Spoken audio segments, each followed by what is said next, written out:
Hello, maulang araw. Ang grabe ang ulan, walang tigil. Guys, ito ang aking gagawing ulam. Lunch ito and hanggang dinner na. Ayan, nag-gadget ako ng kalabasa. Hindi ko na siya masyadong binalatan. Ayan. And hindi naman kailangan pino. Okay na yan. Lalagyan ko ng sibuyas at bawang. Onion and garlic.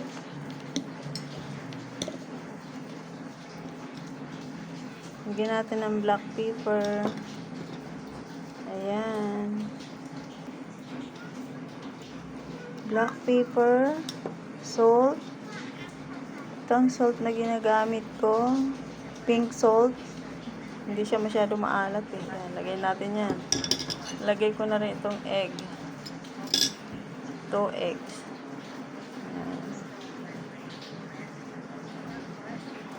Dahil walang flour na nabili at naubusan na rin naman ako, ito, breading mix na lang ilagay ko.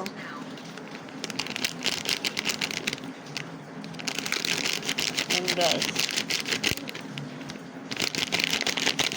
Ubos ko na to kasi kalahati lang naman to.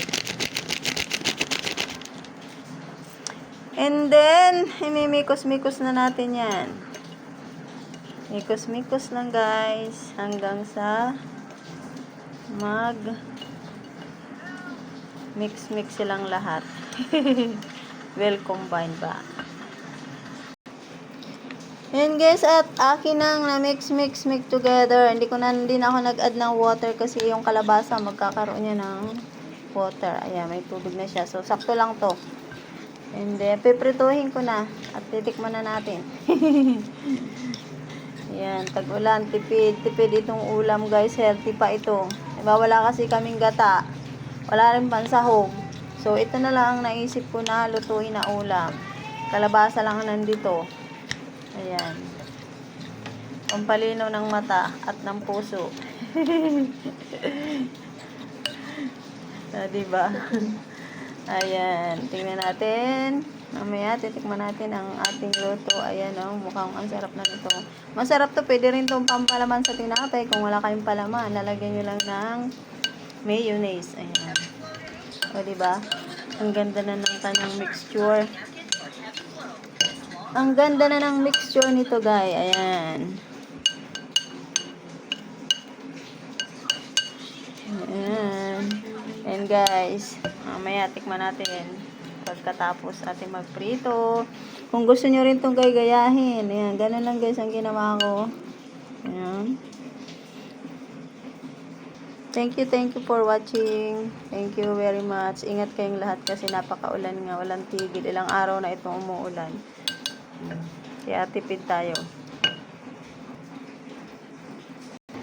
Ayan, magpapainit na ako ng kawali at piprituhin ko na itong aking ginawang mixture na kalabasa. Uko, yan tawag dito sa amin.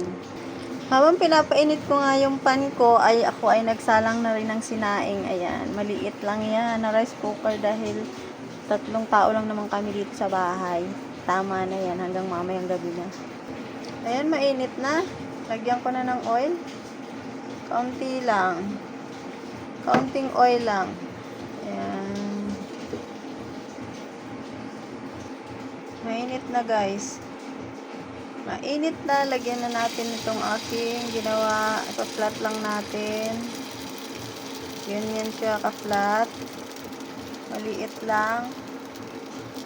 Para madami tayong magawa. Pwede itong pang gawing burger. Mamaya ipapalaman ko rin yan. Meriendahan.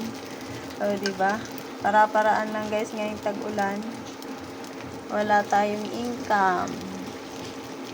Close ang ating store. Dahil sa tag-ulan, wala namang bibili ng milk tea. Ipa-flatten lang natin yan guys na mabuti.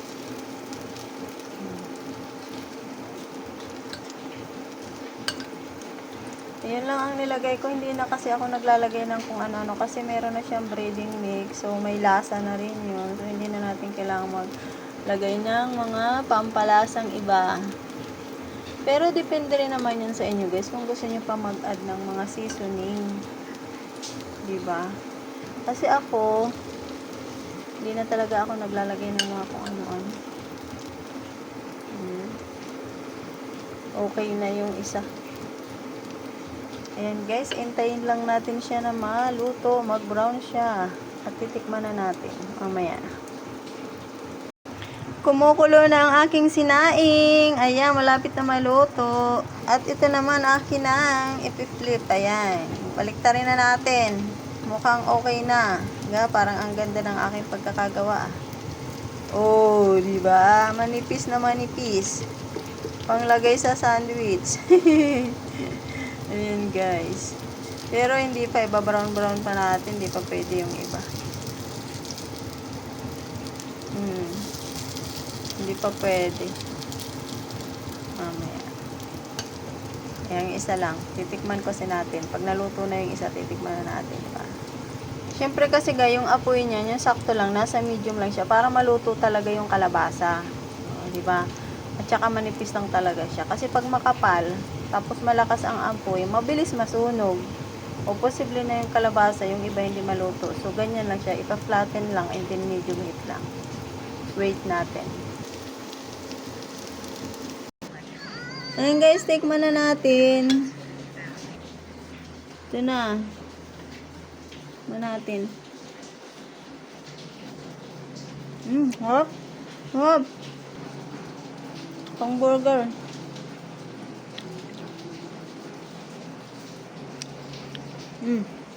Ang lasa. Yummy. So yummy? Yummy ba? Yes, yummy. Like it. Oh. And guys, bye-bye. Thank you for watching. Ang sarap daw ng aking luto. Hehehe.